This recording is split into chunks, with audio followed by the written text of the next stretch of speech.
berlayar ke Pelabuhan Ratu, angin ombak dari utara. Bayar pajak tepat waktu, bukti kita membela negara. Nah,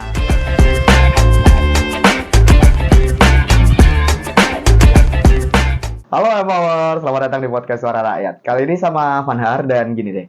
Kalau kita ngomongin soal pajak kendaraan bermotor ya, tambah lama tambah kerasa gak sih? Jadi kayak tahun kemarin tuh baru bayar pajak, ini kok udah bayar lagi gitu kan? Belum lagi pemutihan, ya untungnya di Jawa Timur baru di launching pemutihan pajak dendanya, jadi kamu kalau ngurus nggak kerasa berat. Tapi kadang itu Fanhar mikir ya, kalau kita bicara soal pajak kendaraan bermotor itu, apa iya dampaknya itu langsung bisa kita rasakan. Nah, ketimbang kita bingung sendiri, akhirnya nggak nemu solusinya, Fanhar sudah bareng-bareng sama Pak Samwil. Apa kabar Pak Samwil? Baik, Pak Samwil ini adalah anggota DPRD Jawa Timur, Komisi C ya Pak ya? Komisi C. Komisi C. Nah, ini bagian ngurusin fiskal nih Pak ya. Ya, Bagian ngurusin pajak-pajak kamu. Pajak-pajak kamu itu mau dipakai buat apa? Itu ada di Pak Samwil dan teman-teman Komisi C ya Pak ya. Pak, ini kan kalau kita bicara soal pajak kendaraan bermotor Pak ya, ada regulasi baru katanya Pak ya. Option pajak katanya Pak ya. Option pajak itu apa tuh Pak? dulu itu awalnya pajak kendaraan bermotor itu cuman dibagi dengan daerah, Oh. kabupaten. Sekarang kayaknya pusat itu mau juga. Waduh. Ya. Jadi mungkin dibagi 3 lah sekarang itu. Oke. Cuman yang jadi persoalnya bahwa pajak bermotor ini dipergunakan untuk apa saja. Nah, ini harus masyarakat tahu. Oke. Nah, di antaranya ya kalau pusat tanggungannya ya pajak itu lari ke jalan-jalan pusat, jalan-jalan nasional. Iya. Kalau provinsi ya jalannya provinsi. Jalan punya provinsi gitu. Dan kelengkapannya bukan cuma jalan saja, ada jembatan, Oke. ada penerangan dan macam-macamnya itu. Iya. Berarti sekarang sudah nggak langsung masuk ke PAD provinsi berarti Pak ya? Untuk kemudian dibagi ke daerah, ke pusat dulu, atau gimana mekanismenya Pak? Kalau mekanisme teknisnya anggota dewan nggak ngerti. Oke. Ya, cuman yang sebagian besar lah itu sekarang itu dibagi dengan kabupaten dan pusat. Betul. Sudah nggak lagi langsung dikelola provinsi, dibagi rata ke daerah-daerah, enggak ya? Muter dulu berarti Pak Ya, Sambil ya? muter-muter. Muter-muter dulu. Nah, kalau kayak gini berarti ada resiko PAD kita turun dong Pak? Iya, jelas. Tapi kan di bagian lain kan yang dulu provinsi tidak dibagi, sekarang kan dibagi. Oh, tuker-tukeran Iya. berarti ya. Ada tambal sulamnya, Pemerataan. pemerataan. Kalau tambal sulam kok sawangannya gitu Pak. Tapi secara teknis itu memang di sini eksekutif lah yang paling ngerti. Oke. Tapi kita kan cuma kebijakannya aja. Mengawasi kebijakannya Pak ya. Sektor yang paling kerasa nih Pak, ketika PAD itu kan turun Pak. Sektor yang sudah mulai kerasa apa nih Pak? Ya oke lah, memang ada daerah yang sebelumnya nggak dapat, tapi sekarang dapat. Tapi kan pasti kan langsung kerasa ada yang turun dulu gitu Pak. Sudah mulai kerasa nggak Pak di belanjaan daerah? Saya bicara dulu masalah daerah-daerah khusus. Seperti Surabaya. Ini pajaknya sangat besar. Dari kendaraan. Betul. Terus nomor 2 itu Sidoarjo, Gresik. Kalau Jawa Timur ini, Sidoarjo, Gresik, dan Jember. Ini yang gede itu. Dan saya kira kalau untuk Surabaya, kalau jalan berlobang, ya kebangetan. Iya juga sih. Ya, Gresik juga demikian dan Sidoarjo. Harusnya. Dan Iya. Nah, 4 daerah ini yang paling gede. Diuntungkan berarti ya? Iya, karena di situ juga banyak pembelian kendaraan baru. Oke. Dan itu pajaknya kan signifikan. Gitu loh. Bukan cuma pajak tahunan, tapi pajak kendaraan, jual beli kendaraan baru. Banyak sekali. Gitu loh, di daerah 3 itu. 4 toh Pak? Ya 4. 4 ya, di daerah 4 tadi kalau masih ada jalan berlubang ya kebacut gitu Pak ya? Kebangetan dong. Tapi untuk wilayah lain bagaimana Pak Sambil? Kalau PAD yang terkecil itu kan ada di 2 daerah. Oke. Yang lainnya sedang lah. Tambal Sulam masih bisa. Nah. Tapi yang paling kecil itu kayak Bondowoso dan mana Magetan. Ini sampai sekarang yang masih terlalu kecil. Cuman masalahnya di sana kan jalannya tidak terlalu banyak. Jadi masih aman lah ya, Ya, Pak, masih, di satu sisi ya. ya. Di satu sisi masih ada ya, oke, kerasa, tapi ya enggak segitu kerasanya gitu, Iya. Pak ya. Loh, kalau kita bilang soal pajak kendaraan bermotor ini, Pak Samuel, apakah itu dampaknya langsung fokusnya ke jalan aja nih, Pak, untuk alokasinya selama ini, alokasi uang pajak itu? Di mayoritas lah. Mayoritas, Pak Ya, ya. mayoritas ke daerah itu. Oke. Karena pajak kendaraan kita harus, ya tidak semuanya pajak kendaraan itu harus dituangkan di jalan. Bebas Tidak berarti, Pak ya. semua, ya, tapi mayoritas perbaikan untuk itu. Oh, Dan disesuaikan. fasilitas pendukungnya, kayak traffic light-nya, Itu dia. kayak aspalnya, dan lampu penerangan jalannya kan gitu. Jangan sampai jalannya bagus tapi gelap, podo ae, Pak ya. Ya, yang jangan sampai itu PAD-nya besar dari kendaraan, jalannya banyak lubangnya.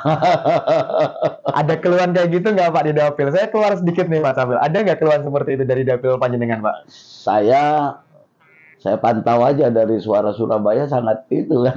Suara Surabaya traffic repotnya kan Itu tiap dia. 24 jam gitu. Dan juga di masyarakat saya, di dapil saya juga sama. Masih banyak, terutama Lamongan. Oke. Ya memang Lamongan bukan di 4 kota yang saya sebutkan tadi itu. Ini pengaruh dari opsi pajak atau gimana, Pak Samuel? Di sekarang itu pengaruhnya itu ada banyak. Oke. Banyak. Jadi sekarang itu ada efisiensi kan, Mas. Oh iya, betul. Ada efisiensi itu jelas ada Dampaknya juga. dampak. Gitu loh. Ada Oke, dampaknya sekaligus ke masyarakat. Oke. Kalau kita bicara opsi pajak dan efisiensi, ada 2 problem berarti ini, Pak Samuel. Ketika efisiensi saja tanpa ada opsi pajak ini kan harusnya masih fleksibel ya anggarannya, Pak. Ya. Ini ada efisiensi, ada opsi pajak. Seberapa fleksibel anggaran kita Begini, Mas, fiskal? saya ceritain itu. Saya juga sering keliling di Indonesia ini. Kayak Bali. Di sana APBD-nya kecil. Oh ya, Pak? Iya. Masih lebih besar Jawa Timur. Oh, sama Gresik di Sidoarjo aja hampir mirip aja. Dengan Surabaya kalah pasti. Provinsi Bali. Provinsi Bali. Wow. Saya baru tahu ini loh. Aku baru tahu ini loh, yang Pawan. Wow. Tetapi gitu loh. Bukan pajaknya, pendapatan APBD-nya kecil, tetapi masyarakatnya makmur sana. Iya, Pak. Kejarnya dia di sisi UMKM. Oke. Banyak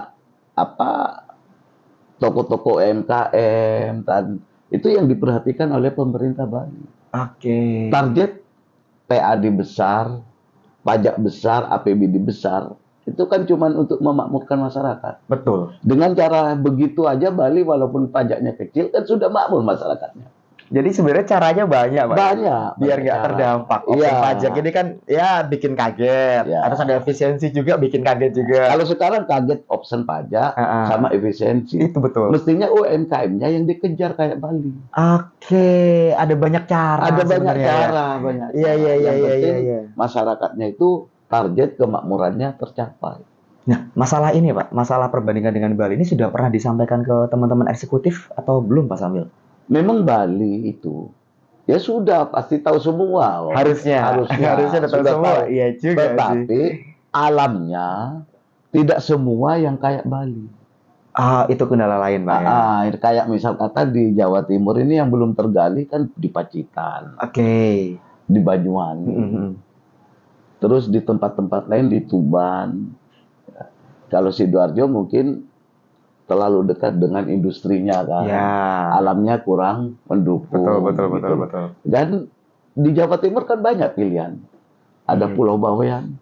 Iya juga, Pak. Betul. Katanya Pak Dikarwo dulu Balinya Jawa Timur. Tapi belum tergarap maksimal. Nah, itu. Iya loh, Pak. Mestinya harus sadar sekarang. Oke. Ya, yang punya policy kebijakan itu. Oh, Kalau kita itu policy kebijakan, tapi aplikasinya ada di eksekutif, bukan iya kita. juga sih. Wah, ini ternyata nih ya, Mawar, setelah ngobrol sama Pak Sambil, Fanda baru sadar bahwa ya oke, option pajak ini guncangan buat fiskal, nggak bisa Ya. dipungkiri. Karena bagi-baginya tambah banyak ya, Pak ya. Ya. Tapi harusnya itu bukan masalah loh. Harusnya itu bukan masalah. Kenapa? Karena ada sektor lain yang bisa kita maksimalkan untuk itu gitu kan. Iya. Fanda mau tanya banyak lagi nih ke Pak Sambil, tapi kamu jangan kemana-mana deh. Stay terus di podcast Suara Rakyat.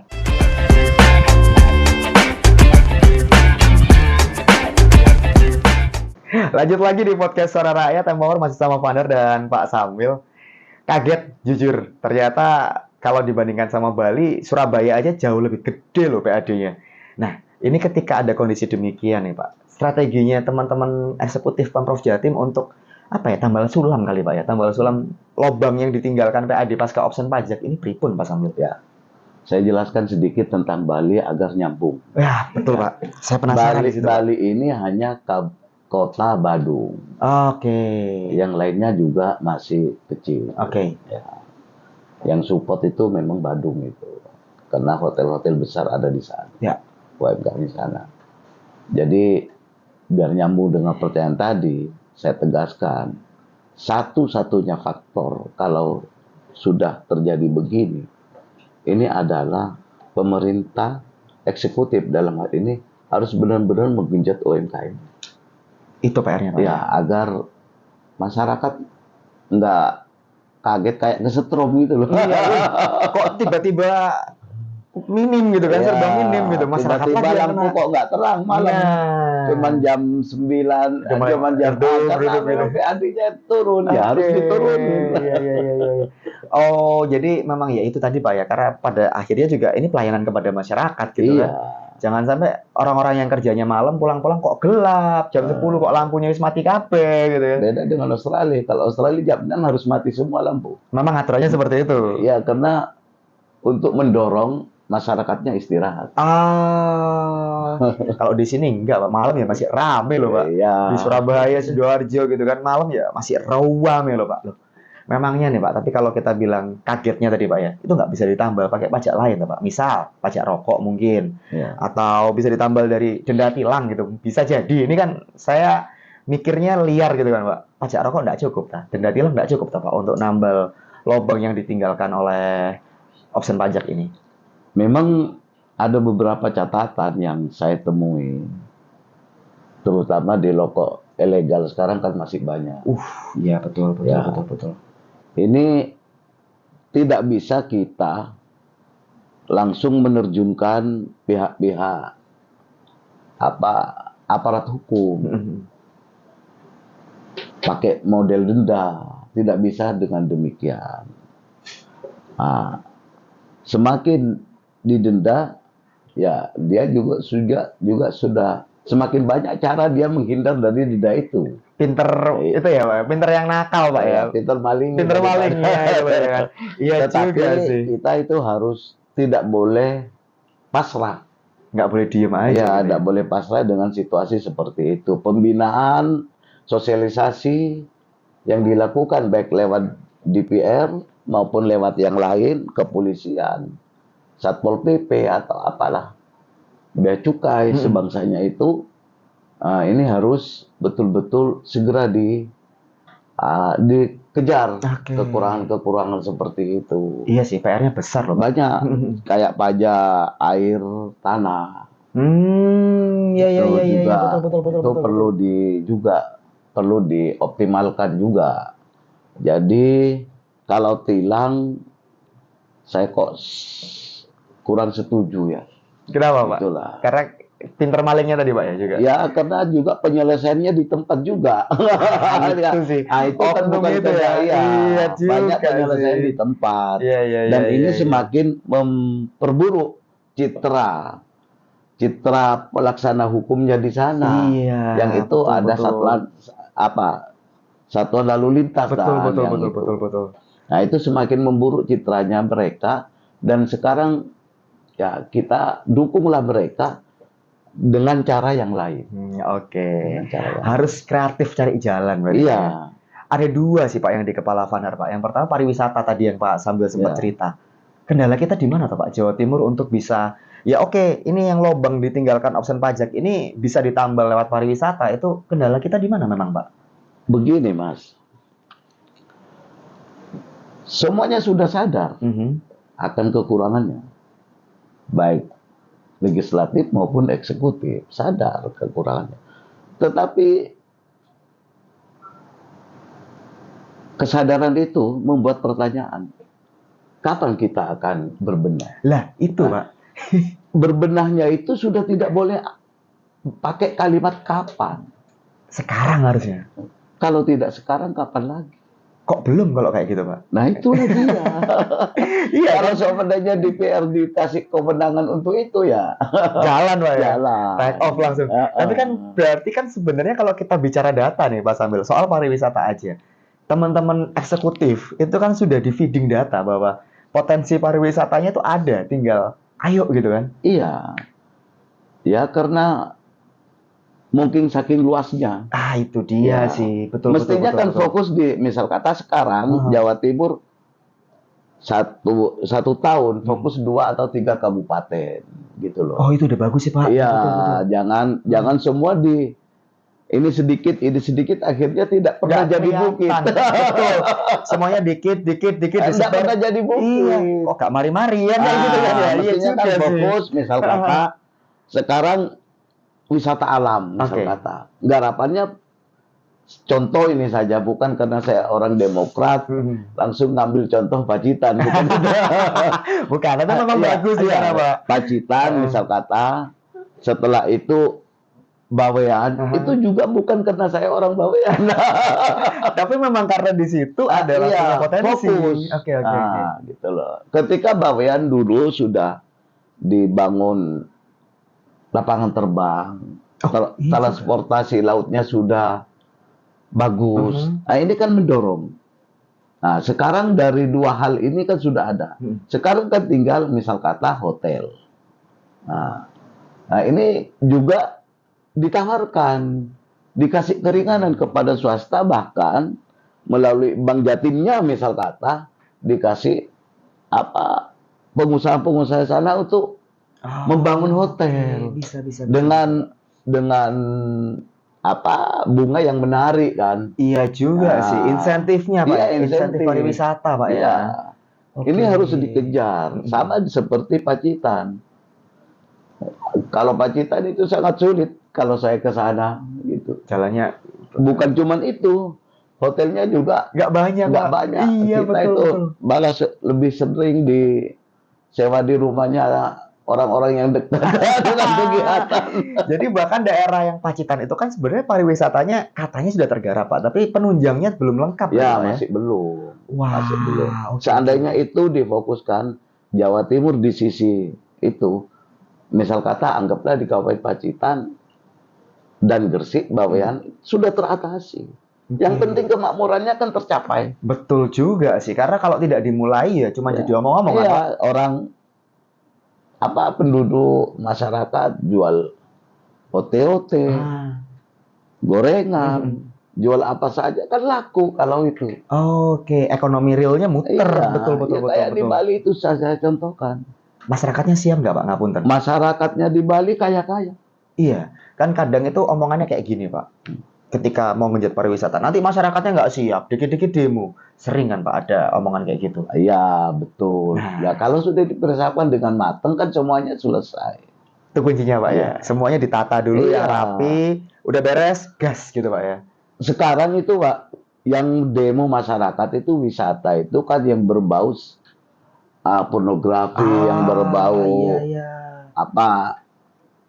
ya berbau Hal minor negatif hal lah, seperti iya, itu. iya. Sekarang itu wisata kan sudah tidak begitu. Sudah berubah sih. Iya, betul. mindsetnya pemerintah atau penyaji wisata itu tidak begitu sekarang. Wah, iya. Itu dari sisi pariwisata aja loh Iya. yang Power, yang bisa jadi penambal lah ya ke Iya. lubang PAD pasca option pajak. Iya. Ada satu lagi sebenarnya Pak yang ada di kepala saya Pak, BUMD Pak Sambil. Heeh. Nah, tapi itu nanti dulu. Kamu Siap. jangan kemana-mana nih ya Power. Tetap terus ada di podcast Suara Rakyat episode kali ini.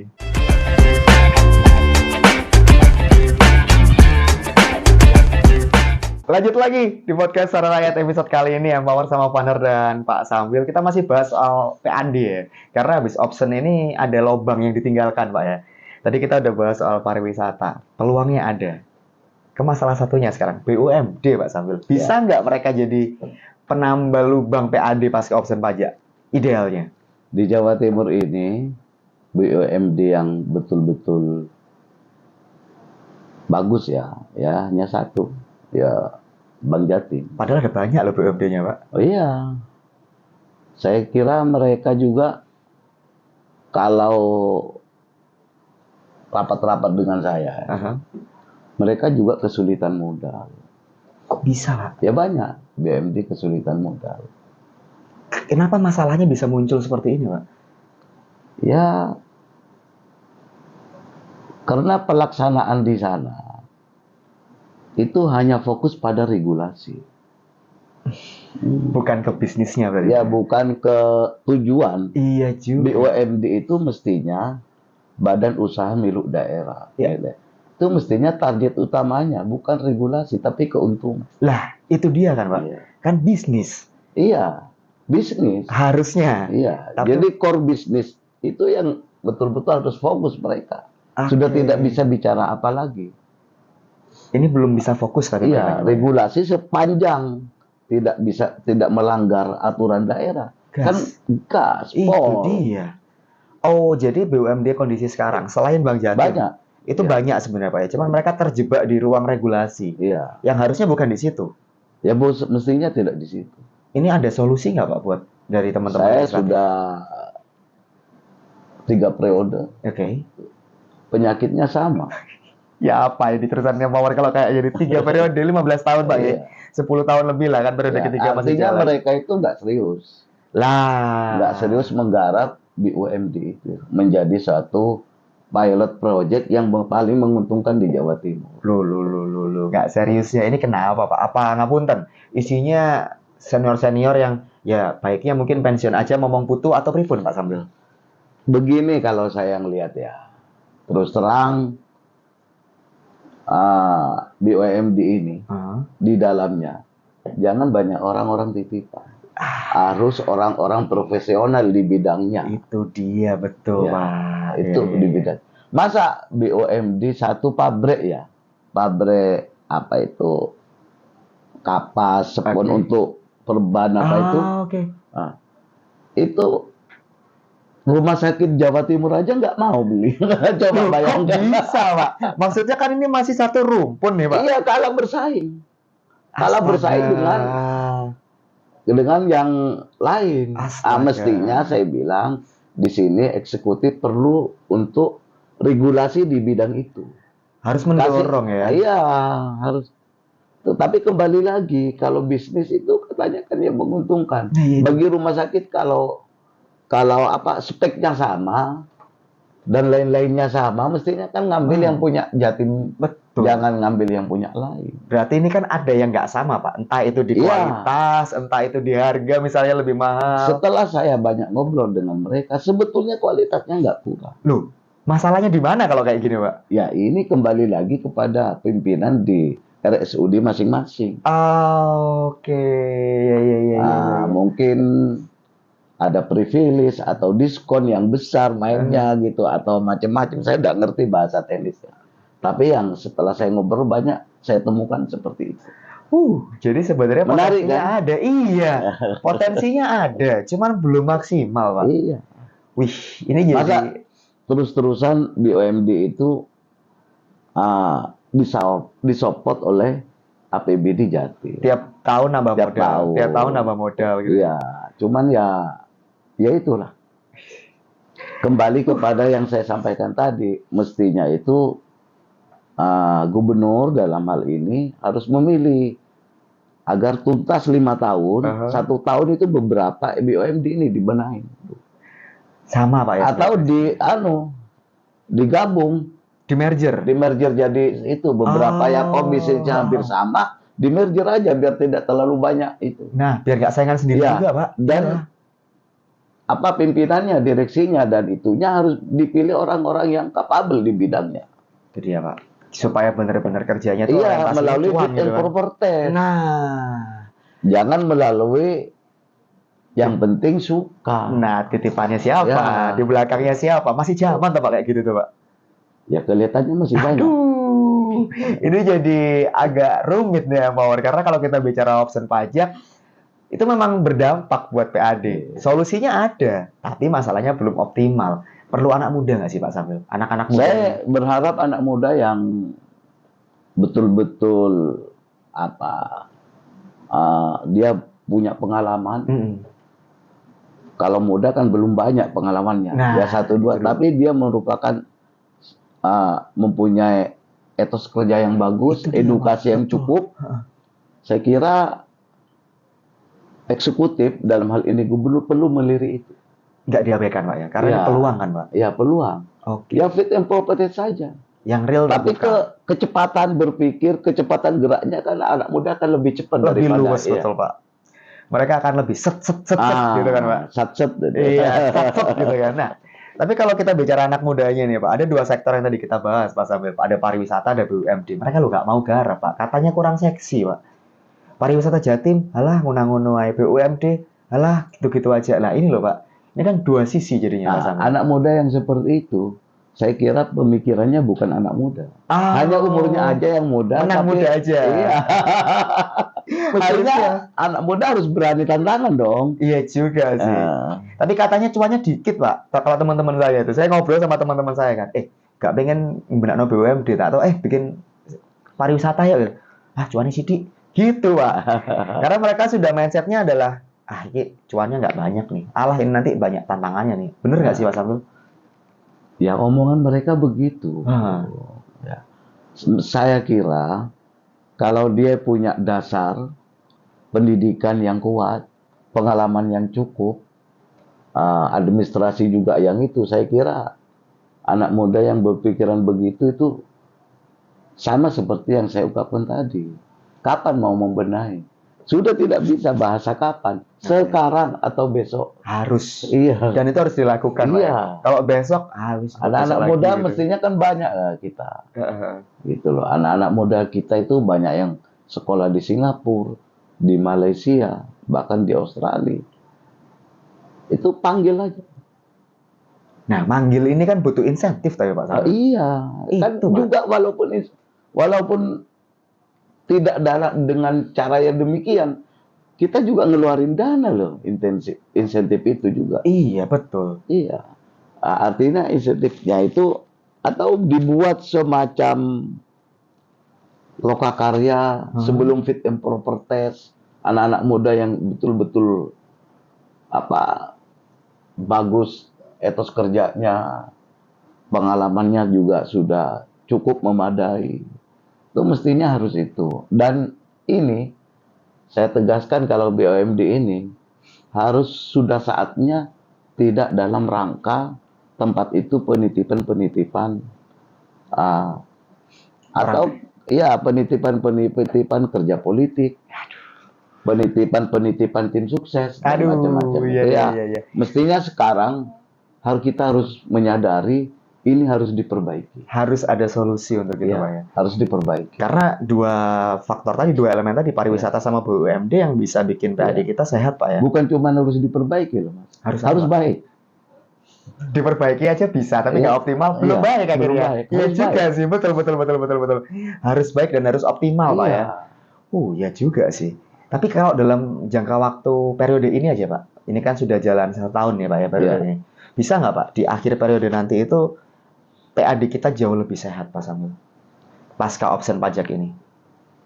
Ya kalau caranya sama seperti yang sekarang, berat, Pak? Berat. Aduh. Ya. Kalau harus punya kerja-kerja cerdas ini, kerja-kerja cerdas. Jangan monoton di situ saja. Jangan monoton di pajak kendaraan. Jangan monoton hotel dan restoran. Di situ terus dikejar ya? Yang lain harus dikejar. Oke. Kan misal kata hotel di Surabaya, hotel di Gresik, dan Sidoarjo, dan yang saya katakan tadi di Jember, di tempat 3 itu. Kalau yang itu kan perubahannya tidak signifikan. Okay. Misal kata setahun bergerakannya lambat. Gitu-gitu aja. Gitu tetapi kalau yang lain, kalau digarap, misal kata wisatanya, atau pajak air bawah tanahnya, dan lain sebagainya, UMKM-nya ditingkatkan. Jadi yang disebut baldatun thayyibatun wa rabbun ghafur itu akan tercapai. Iya. Dengan apa? Dengan kemakmuran yang dirasakan oleh masyarakat, didapat oleh masyarakat. Jadi memang pada intinya ini semua effort bersama nih ya Pak War. Nggak bisa cuma satu sisi aja Pak ya? Nggak bisa. Harus semuanya bekerja optimal. Karena kalau enggak ya berat. Ada bukan pesimis Pak ya, tapi realistis dari Pak Sambil. Pikiran pandangan realistis dari Pak Sambil yang kalau gini-gini aja ya, pasca option pajak nggak mungkin bisa sehat PAD kita. Perlu semuanya gerak. Perlu semuanya maju gitu kan, biar optimal. Dan nggak boleh cuma perbaikan, tapi harus baik. BUMD-nya itu jangan perbaikan lagi, tetapi baik. harus baik. Nah, harus baik keywordnya. Nah, terakhir nih Pak Sambil, closing statement dari Pak Sambil terkait option pajak. Pesan apa yang ingin Pak Sambil sampaikan terkait option pajak? Oke, saya pesan pajak ini saya jawab dengan pantun saja ya. Asik, ini nih. Oke, gimana Pak? Berlayar ke pelabuhan Ratu, angin ombak dari utara. Bayar pajak tepat waktu, bukti kita membela negara. Nah, jadi bayar pajak itu bukan cuman perkara kamu bayar, tapi itu bukti bela negara, Pak. Iya. Luar biasa. Kamu harus share Empower episode kali ini kemanapun. Tujuannya apa? Biar kita sama-sama mau bergerak, biar kita sama-sama bisa maju, biar kita sama-sama bisa membangun negara ini, memperbaiki semuanya biar jadi lebih baik lagi. Jangan lupa juga kamu klik like sama subscribe supaya kamu bisa dapat update podcast Suara Rakyat selanjutnya. Terima kasih Pak Sambil udah ngobrol-ngobrol. Fadhar pamit Empower, Pak Sambil juga pamit. Kita ketemu lagi di podcast Suara Rakyat episode berikutnya. Bye-bye.